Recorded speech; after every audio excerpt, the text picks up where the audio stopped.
talk us through the whole fusion aspect of things. How did the whole company come about? And I mean, it's not very long ago that it came about. So what was the mindset when you guys came together with this whole brainchild? Well, it really, the whole fusion concept started, we only launched it 6 months ago, but it really started probably 2 years ago. And it all came from the idea of having a classic Star Trek shirt as a rash guard. We kicked around the idea, we're like, wouldn't this be really cool to have the red shirt from the original series as a rash guard? Wonder why somebody hasn't done that. And so we looked it up, and of course nobody had done it at that time. And my background is as a buyer. I was in the toy industry for years, so it was really easy. We had those connections, and we were able to connect the dots together with the licensing side of it, and then put that together with the apparel side of it that we were used to manufacturing. Chris and I come from kind of nerds as kids growing up, and as obviously we're nerds in our adulthood as well. So all this stuff has been pretty ingrained in us as kids growing up. Star Wars, Star Trek, Street Fighter, all of it. So we've had continual ideas of wonderful things we wanted to do, and Star Trek seemed like the great place to start. So starting with Star Trek. Yeah, that was the There's first. obviously numerous licenses that you've gotten since then. Mm-hmm. What was the whole concept to move forward from Star Trek? What was the mindset of who are we going to go after next? Well, we really wanted to appeal to, first of all, people like ourselves. We thought our mid-30s, which we were at the time, maybe a little older now, but we thought that was really the demographic, because when you're 20, maybe you're training jiu-jitsu, you're going crazy, but you don't necessarily have any money, right? So we thought guys that were 30 to 40, a little bit of disposable income. And so that basically takes us into what was popular in the late 80s and early 90s. Things that we grew up with and loved as kids. Watch the cyclical nature of all toys and products and assets that have come out from, you see it now in Star Wars coming back and Star Trek coming back. We look at Voltron, which is all starting to pick back up again. Like all those those kids, all that time, it's all coming back now. So 20 or 30 year cycles. So we looked at the things that we loved and figured someone else. Hopefully other people like it too. Well, I mean, and if they don't, then we're screwed. You see it though. You see it. Obviously, we saw at the tournament a few weeks back that I was at, is that it's a niche market. Once one person buys it and someone else sees it, they're also going to buy it. Have you seen that once one person buys it, especially with your stuff that you're selling over to the United States and whatnot, that once one person buys it, they're a return customer? Absolutely. So far. Yeah. And it kind of gets into the clubs there, right? So you'll see one person at a club will buy it, and then other people at the same club will buy not the same one, not the same item, but they buy something similar, right? And you can see that just on Instagram and places like that, right? People are there's something for everyone. That's what we like to say. Maybe you're not into Star Trek, but maybe you're into Batman, or you're into Terminator, or whatever it is that you like as an individual.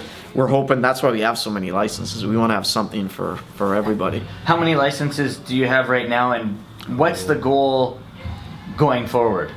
Oh my God, how many do we have? 15, 20, I don't know. A few. A few. A lot. A lot that we haven't even put on our site yet, that we've actually got signed. We haven't even started development for. So there's some cool stuff that's kind of coming down the pipe. I don't know if we can tell you the end goal, but it's hopefully the end goal will be big. Definitely. Now, is licensing something that is going to be the mainstay? Obviously, it's the mainstay for this company. But will you guys venture with different sort of stuff for rash guards? Because I know myself, I've spoken to a few guys, and there's been guys that have been like, oh man, I would love to have like a smoker's jacket rash guard or something like this. Is it all going to be licensed stuff?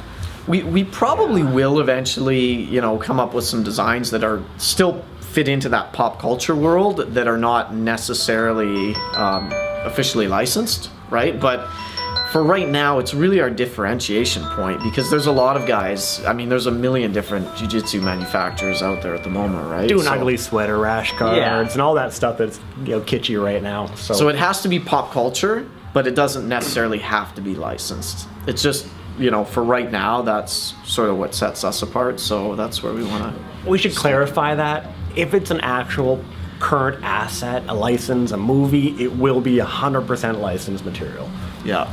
But Something like a smoking rash car or a smoker. Yeah. But we You know, wouldn't- like Hugh Hefner. Yeah. No, sure. exactly. Stuff Yeah. like that, definitely, I can see us doing. But we don't. The other thing is we don't want to dabble in the gray market. Yes. Because everyone's doing that, right? And for right now, the industry's small. They can get away with that stuff. But we don't want to muddy the waters. We don't want to blur things. We don't want to have officially licensed Street Fighter and not officially licensed Mortal Kombat. True. Yeah. Just because that's confusing for people, right? Okay, 2 more things then. What's a company or a license that you're sort of reaching for? What's your biggest license that you would love to have?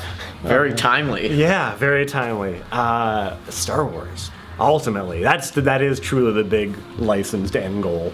It's just been a bit of a struggle, but we're still at it. Still working on it. Yeah, we've been in touch with the folks at Lucas. They're notoriously difficult to get a hold of, but Especially at this time. And busy. yeah, very very busy. So This whole year, I mean, they've just been going gangbusters, right? Yeah. I mean, they're making up for the last 20 years right Exactly. now. But we've met with Disney a few times, and we're Crossing the fingers. crossing the fingers, and then we just have to figure out how to pay for it. Now you said hopefully the end goal is huge. That's the goal. 2016, what do you hope to get out of 2016?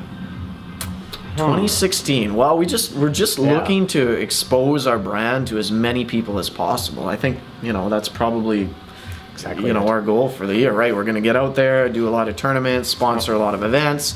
We're going to do a contest where we're going to start sponsoring fighters, athletes. We're going to launch that in January and try and get some interest out of that. We've already got a lot of interest, but we were talking downstairs. We're going to do a few cons over here and in the U.S. as well. Try and open a different segment of marketing, different clientele base. So yeah, New York Comic Con for sure. We'll do local. We'll do Vancouver, maybe Calgary, maybe Edmonton. Yeah, Cool. Yeah, just getting the word out there. Because like I say, people love it once they see it, right? It's just a matter of getting them to see it.